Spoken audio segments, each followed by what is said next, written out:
Aya, Jothurwa untie. Huko juu mnaniona vizuri? Hapa mnaniona vizuri? Niona Sifuna. Na nyinyi ni kina nani? Atini. Huku nyuma nyinyi ni kina nani? Nataka mseme wasikie hapa ni wapi? Hapa ni wapi? Walituambia, walitutisha, wakasema mtatuangamiza hapa Kondele. Kumbe nyinyi ni marafiki zetu bwana. Mujipigie makofi. Mujipigie makofi.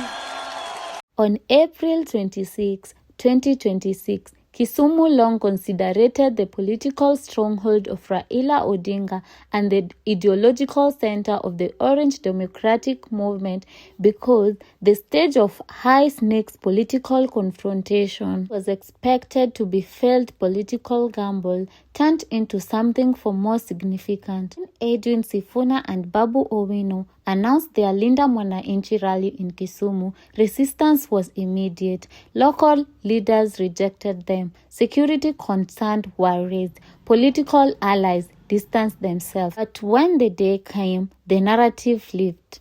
This wasn't just a rally. It was a taste of power, a taste of royalty.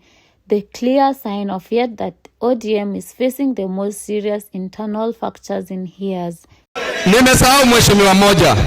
Mheshimiwa Samuel Atandi. Umetoka kule Siaya. Unakuja kupanga watu Kisumu. Unataka watoto wetu wauliwe. Tunawajua wote. Tunawajua wote. Mnatumia huyu jamaa wa bodaboda anaitwa Jacob. Mnatumia watoto wetu kuua watu. Mheshimiwa Atandi, wacha kuleta ujinga yako Kisumu. Understand Kisumu, you must understand ODM. Nearly 2 decades, ODM has been more than a political party. It has been a movement rooted in identity, resistance and loyalty to one man, Raila Odinga. But today, that unity is under pressure. A new faction, Linda Mwananchi, emerging, led by young, more aggressive voice like Sifuna and Babu Owino. Their message is simple but powerful. Position must return to the people. They are tapping into real frustration, raising cost of living, economic pressure, and a growing feeling that traditional opposition political has lost its bite. On the other side, sit the ODM establishment. Leaders who favor stability, negotiation, and structures political engagement. This is no longer a quiet disagreement. It is a battle for the soul of the party. Ingia ndege bila kujua jamaa wananichorea. Sisi tunaenda kuleta baba, jamaa wamekaa hapa wanaweka hila kuingiza mheshimiwa Oburu kwa ofisi ya party leader. Mimi nikirudi na baba nakuta tayari wamefanya hiyo mabadiliko. Chama cha ODM kiko na katiba inasema tuitishe uchaguzi, Mheshimiwa James Orengo ajitangaze aseme anasimama kiti ya party leader. Tukutane na huyo Oburu. Mnaona nani atashinda hapo? Hours before the rally, a simple moment unfolded in Bondo. Sifuna and Babu Owino and James Orengo visited the graveside associated with Raila Odinga. This was not just a tribute, it was a calculation political statement. In Kenya, political symbols matter, and by going to Bondo, the ancestors and emotional heart of ODM, the Linda Mwananchi leader, were sending a message. They were not outstanding, they were claiming legitimacy. They were not positioning themselves, not a rebel, but on the true hair of movement. Niona vizuri? Huku mnaniona vizuri? Mimi ndio Sifuna. Na nyinyi ni kina nani? Nyinyi ni kina nani? Na ndio wajue hapa ni wapi? Hapa ni wapi? Lazima wajue tumefika. Mimi yangu itakuwa jambo moja. Resistance, rejection, possible kill. Instead, Kisumu told a different story. Crowd gathered, convoys stretched across the city, supporters lined the street. This moment shattered a key political assumption that ODM strongholds are political silt and control. It revealed something deeper. Ground support is more fuel than elite political suggest. Yes, there was sign of tension. Security presence, warning, and report of organized counter-mobilization. None of it stopped the rally, and that matters because on political perception is power, and on this day, the perception was clear. Linda Mwananchi function could enter Kisumu and be received. Mimi nataka niwaambie, saizi gharama ya mafuta imeenda juu. Gharama ya maisha inaenda juu. Kijana anateseka. Kijana anaweza tamani kujinyonga, kufa, lakini huyo kijana ana hata kamba ya kununua kamba ya kujinyonga nayo. Kwa sababu hakuna pesa. Gharama ya maisha iko juu. Gharama ya maisha iko juu. Na kama gharama ya maisha iko juu, lazima tunajua venye tunajipanga. Serikali ambayo imepeleka gharama juu, wanakuambia, wanakudanganya ya kwamba watakushughulikia. Umeshughulikiwa.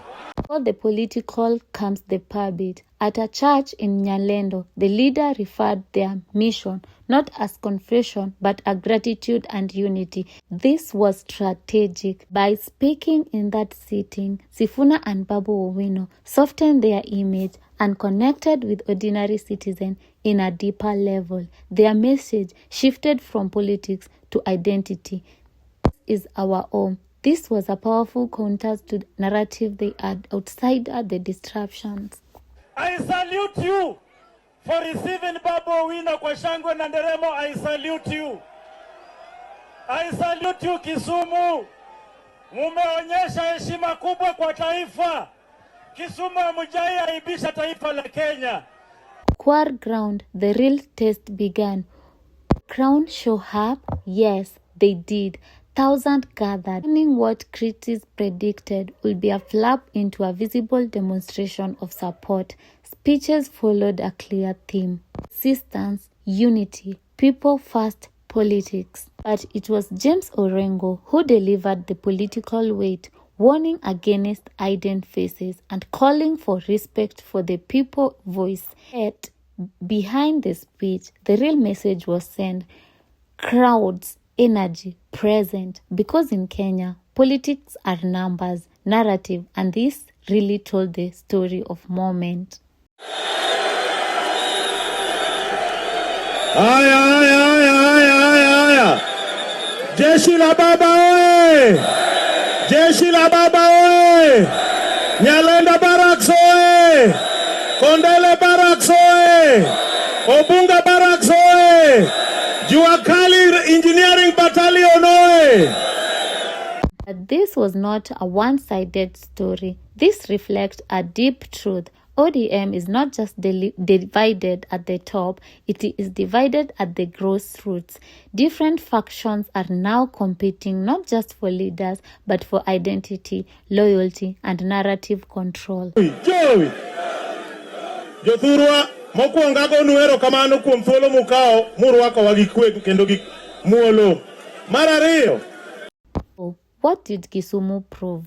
Not that one side has won, but the battle has truly begun. The Mwananchi rally demonstrated three critical shifts. First, ODM strongholders are no longer politically predictable. Second, leaders are willing to change old power structures. Third, the struggle for the future of the position is new, public, and unavailable. For Edwin, Sifuna, and Babu Owino, Kisumu was not just a rally, it was a declaration. For ODM, it was a warning. And for Kenya, it may be the beginning of a new political chapter. If you like this analysis, don't forget to like, share, and subscribe, and join the conversation. In Linda Mwananchi, the future of opposition politics, or is the beginning of deeper political divides? Let's talk in the comment section. This is Jackie Trends Kenya, and thank you for watching.